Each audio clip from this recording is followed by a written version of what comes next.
Bütün müsəlmanlar, istər sünni və istərsə də şiə, Həzrəti Peyğəmbər və onu xatırladan hər şeyi böyük sayıb, ehtiram etmək haqqında ortaq bir fikrə gəlmişlər. Təsdiq üçün bir çox tarixi rəvayətlərə müraciət edib, böyük sünni alimlərinin dediklərinə istinad etmək olar.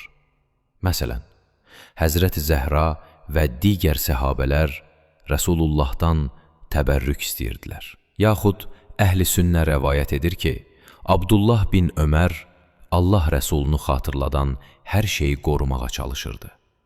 Hətta o, Peyğəmbərin kölgəsində əyləşdiyi ağacı belə mühafizə etməyə can atardı.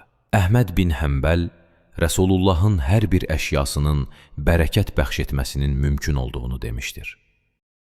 Sünnə əhli fəqihləri ziyarət-i qəbir ən yaxşı müstəhəblərdəndir deyə öz nəzərlərini bildirmişlər. Xatırlatmaq lazımdır ki, Peyğəmbər onun əşyaları, canişinləri, vəhyin həqiqəti və dinin cilvələri olduğu üçün onlara hörmət etmək lazımdır.